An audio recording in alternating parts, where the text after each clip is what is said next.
Hello guys, मैंने अभी complete किया है सोनी लिव की नई web series rocket boys. Series देखने के बाद मेरे दिमाग में कई सवाल आए और हो सकता है ये सवाल आपके दिमाग में भी आए होंगे। तो आज की इस वीडियो में हम जानेंगे कि सीरीज में क्या झूठ था और क्या सच। तो इस वीडियो में हम जिन बातों को जानेंगे वो हैं इस शो के कौन से कैरेक्टर्स रियल हैं और कौन से फिक्शनल। क्या विक्रम साराभाई और मृणालिनी की लव स्टोरी उतनी ही सही है जितना कि इस शो में दिखाया गया है। क्या होमी जे भाभा और पिप्सी की स्टोरी सच है या फिक्शनल। क्या विक्रम साराभाई का एक्स्ट्रा मैरिटल अफेयर था जैसा कि शो में दिखाया गया है। क्या होमी जे भाभा सच में पूल में कूदे थे। होमी जे भाभा और विक्रम साराभाई की मिस्टीरियस डेथ्स। अब होमी जे भाभा और विक्रम साराभाई की फैमिली क्या करती है। वैसे तो ये शो रियल इंसिडेंट्स पे बेस्ड है, लेकिन इस शो में सब कुछ रियल नहीं है। तो आइए जानते हैं इस शो के कौन कौन से कैरेक्टर्स रियल हैं और कौन कौन से नहीं। चूँकि शो बेस्ड है होमी जे भाभा और विक्रम साराभाई पे, तो जाहिर सी बात है ये दोनों कैरेक्टर्स रियल हैं।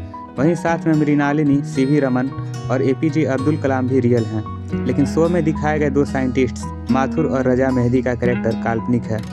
माथुर और रजा मेहंदी नाम के कोई साइंटिस्ट रियल में नहीं है। और शो में होमी जे भाभा की गर्लफ्रेंड पिप्सी का कैरेक्टर आधा रियल है और आधा फिक्शनल। शो में दिखाया गया कि मृणालिनी साराभाई से एक प्ले के दौरान मिली थी। हालांकि रियलिटी में जब साराभाई अहमदाबाद से ऊटी किसी काम से जा रहे थे तो रास्ते में वे मद्रास के एक बैरिस्टर के यहाँ रुके थे। वहीं पे उनकी मृणालिनी से पहली मुलाकात हुई। इसके बाद फिर वे ऊटी में दोबारा मिले और तब जाके साराभाई को पता चला कि मृणालिनी एक डांसर हैं। फिर साराभाई उनके शोज में रेगुलर जाने लगे और उसके बाद बात आगे बढ़ी और फिर दोनों ने शादी किया। परवाना ईरानी यानी कि पिप्सी, ये कैरेक्टर इंस्पायर्ड है रियल लाइफ कैरेक्टर फिरोजा पिप्सी वाडिया से। लेकिन शो में दिखाया गया इनका स्टोरी लाइन बहुत काफ़ी फिक्शनल है। पिप्सी और भाभा बहुत अच्छे दोस्त हैं और वे एक दूसरे के काफ़ी करीब भी थे। वे हमेशा एक दूसरे का साथ देते थे। वे हमेशा एक कपल की तरह रहे, पर उन्होंने कभी शादी नहीं की। होमी जे भाभा ने फिर कभी भी शादी नहीं की। शो में विक्रम साराभाई का एक्स्ट्रा मैरिटल अफेयर भी दिखाया गया है, जो कि बहुत लोगों को पसंद नहीं आया। लेकिन ये बात बिल्कुल सच है।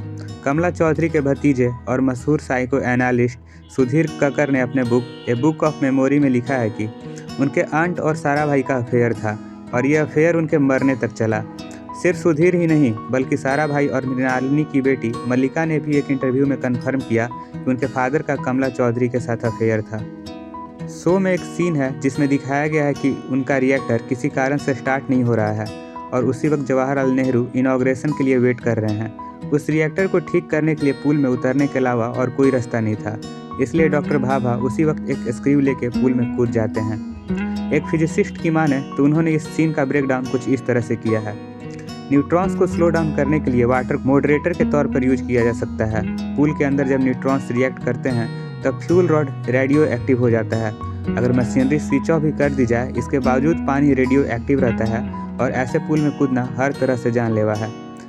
तो ये सीन पूरी तरह से फिक्शनल है और ऐसा कुछ नहीं हुआ था। शो में अब तक हमने विक्रम साराभाई और होमी जे भाभा की आधी स्टोरी देखी है। उनकी आगे की स्टोरी और डेथ्स हो सकता है हमें नेक्स्ट सीजन में देखने को मिले। दोनों ही साइंटिस्ट की मौत नेचुरल नहीं बल्कि मिस्टीरियस तरीके से हुई थी। शुरुआत में एटम बम सिर्फ अमेरिका के पास था और वो पूरे वर्ल्ड में सबसे पावरफुल था।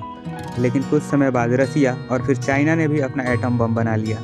होमी जे भाभा ने रेडियो पे अनाउंस किया कि 18 महीने बाद इंडिया के पास भी एटम बम होगा और मात्र 3 महीने बाद उनकी प्लेन क्रैश हो जाती है। उस प्लेन क्रैश में डॉक्टर भाभा समेत 170 और भी पैसेंजर्स मारे गए थे। कहा जाता है कि उस वक्त डॉक्टर भाभा के पास कुछ बहुत ही ज़रूरी डॉक्यूमेंट्स थे जो अब तक किसी को नहीं मिले।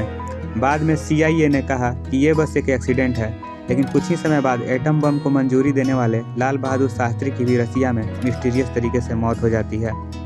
अपने डेथ के समय डॉक्टर भाभा मात्र 56 साल के थे और उस वक्त वो अपने करियर के पीक पर थे। विक्रम साराभाई भी बस एक दिन अपने कमरे में मृत पाए गए। आश्चर्य की बात यह है कि उनके मौत का कोई कारण तक नहीं था। ठीक एक दिन पहले वे पूरी तरह से स्वस्थ हैं और उन्होंने साइंटिस्ट्स की मीटिंग भी बुलाई थी।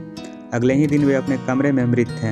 इसरो के साइंटिस्ट नाम्बी नारायण, जिनकी खुद की मौत एक बहुत ही रहस्यमय तरीके से हुई थी, उन्होंने अपनी किताब में लिखा था कि इतने बड़े साइंटिस्ट की ऐसी अचानक मौत हो गई और उनकी ना ही कोई ऑटोप्सी हुई ना ही कोई जांच, बस तुरंत ही उनका अंतिम संस्कार कर दिया गया। मौत के वक्त विक्रम साराभाई मात्र 52 साल के थे।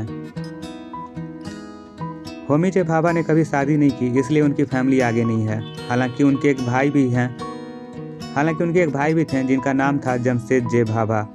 वहीं अगर विक्रम साराभाई की बात करें तो उनके बेटे कार्तिकेय साराभाई एक इन्वायरमेंटलिस्ट हैं और उनकी बेटी मल्लिका साराभाई एक्टिविस्ट और क्लासिकल डांसर हैं। तो गाइज, अगर वीडियो अच्छी लगी हो तो लाइक और शेयर जरूर करना। आज के लिए इतना ही, मिलेंगे आपसे ऐसे ही किसी